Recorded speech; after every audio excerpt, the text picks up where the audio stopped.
All right, so how's everybody's retreat going? We good? Good. I'm glad. I'm glad to see everybody here. This is going to be tough because I have to follow 3 great talks. Morgan, Lindsay, Nick, y'all did a great job.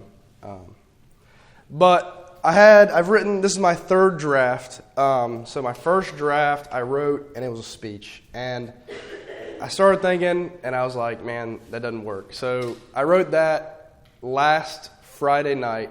I rewrote another draft last Tuesday, and then I got a pull on the heartstring from God and said, "That's not what you're supposed to be writing about. I need you to tell people these 3 things." So as a closing talk, I want to give you guys 3 things to think about until next retreat, the rest of your life, whatever.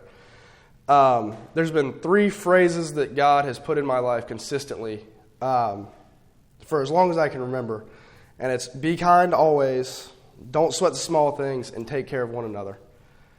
I'm going to start with take care of one another because I know college can be stressful. I know high school was stressful on a lot of us. But I want you guys to focus on using the people around you as you can let off some steam, because everyone in this room will be here for you if you need it, okay?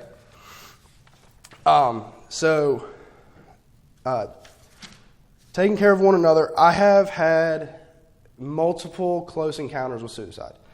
I dated a girl in high school it was a long-term relationship. It wasn't a year, but it was longer than a couple months. Her dad was my dad's best friend. And from talking to the guy, he was a great guy. He was the happiest person alive. You would have never known it. One morning at 7:22, I remember the time for whatever reason, I got a text that said, "Josh, take care of the dogs, do this, the key is on the porch." And I had a baseball game that day that her whole family was supposed to come to, Dad, Mom, her, and her sister. I said, "Okay, what's wrong? What's happening?" She's like, "We have to drive to Virginia to see Dad. He was in an accident." And I said, okay, whatever you need, I'll get it done. Don't worry. It's taken care of. So I go to her house, take care of the dogs, do everything I need to. I'm there about 8 o'clock. We had to be at the baseball field at 10 because we had a game at 12. So I went down to the school, and as soon as I get out of the field house to walk to the batting cage, I get a text from a friend. And it was an article, and it said, "Former Clayton town planner commits suicide." And this knocked me back. It's like, well, I saw him last week. We had a talk. We were going to go hunting. He was going to come to my baseball game. It was Easter weekend. It was Saturday before Easter.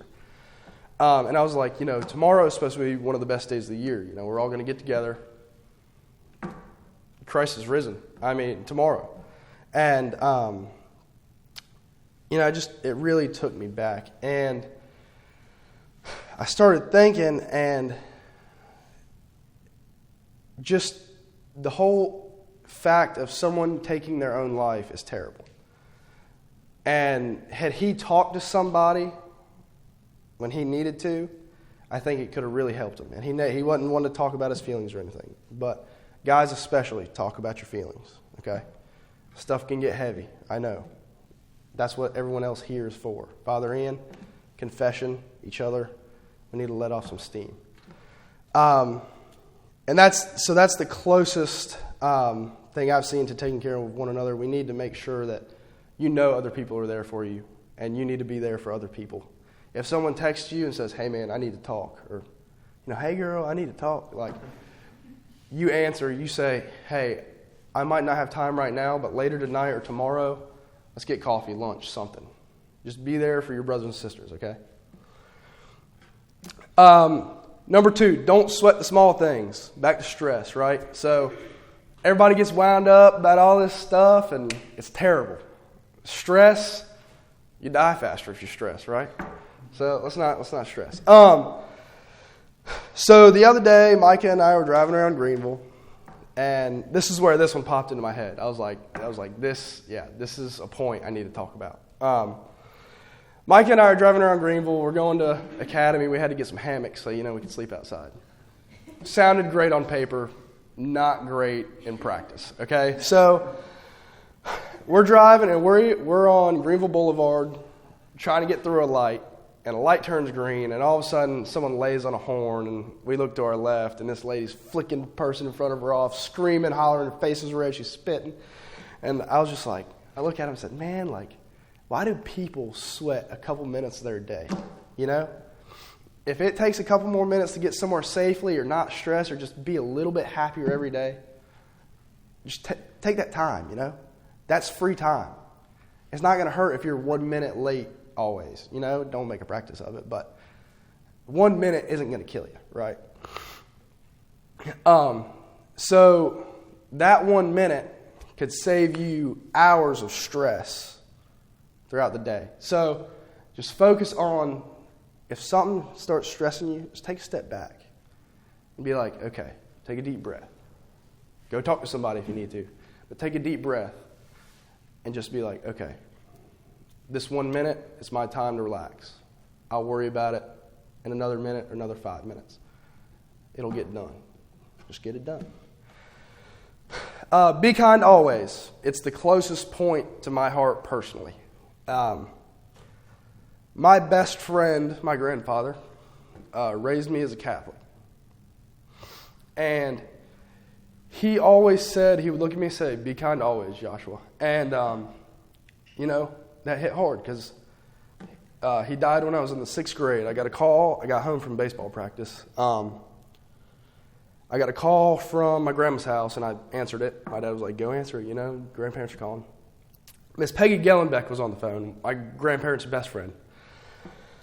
And she said, hey, Josh, you know, can I talk to your dad? And I said, you know, she sounded a little shaken. I said, yes, ma'am.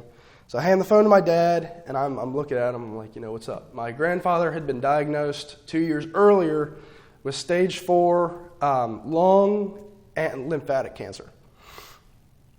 So I'm looking at my dad because, you know, 2 years, that's a good little run with stage 4 cancer in the degree he had it. So I'm looking at my dad, you know, what's wrong? My dad's facial expression doesn't change a bit. So he's like, okay, yeah, I'll call Debbie. And then, you know, he's like, okay, well, we'll be there in a second.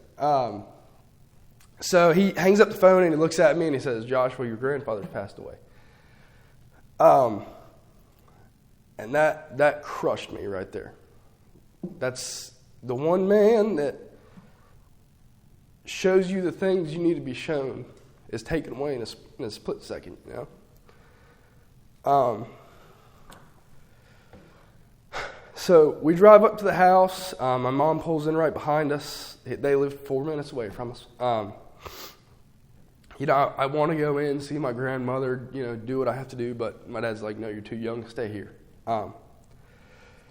So I stay in the car, and I'm waiting, and, you know, my mom comes out crying. My dad's carrying her out, basically, and we get in the car, we drive home, and we're all sitting around talking. We have to go back later that night, I was told. Everybody, you know, the whole family's going to meet up. We're all going to sit around and talk, make sure everything's all right, make sure we take care of Grandma. So, you know, that crushed me, and I walked away from God for a little while there, probably about a year and a half. One day, I roll up to church, and Deacon Mike, my favorite deacon ever, you know, he buried my grandfather. I altar served every holiday, every funeral, everything with Deacon Mike. Deacon Mike was the man. His wife had been diagnosed with, I can't remember the name of the disease, some rare disease, right? So she had to go live at Duke Hospital with 24/7 care. He lived with her in a suite. So he was gone. He said, I'm leaving. There will be a reception next Sunday at Venero's, which is the local pizza joint. So I rolled up to Venero's to say my thanks, you know. And he shakes my hand at the end of his little, you know, reception, and he says, be kind always, Joshua. And him and my grandfather had never talked about how they said that to each other. And that was, not, you know, I want to say divine intervention, whatever. You know, no, that was my sign from God to be like, look, I'm here for you. this is, I am your father. This is where you need to be. So I took that and I ran with it. I got confirmed best day of my life. My 2 best friends, they were there. My whole family, all 40 of them, they were there. Everybody. And I had to tell my mom and my dad, I was like, Be Kind always really weighs hard on my heart. Because if you think about being kind, if you just go out of your way to do one little nice thing, it could change someone's life in drastic ways. I know you don't think about it like that. I don't either oftentimes. But you never know what someone needs. Going back to taking care of one another. If you take 5 minutes out of your day to do one kind thing a day, it could change someone's life forever. Okay? So, I want you to take these 3 things with you. I want you to reflect on them. Pray on them if you need to, if you feel hit by, this little talk I've given. But please, guys, just consider these 3 things in your daily life. And if you do, I can't promise, but I can almost guarantee that it'll make your life a little bit better. And you'll be able to get a little bit closer to God every day, a little bit closer to your people every day. Thank you.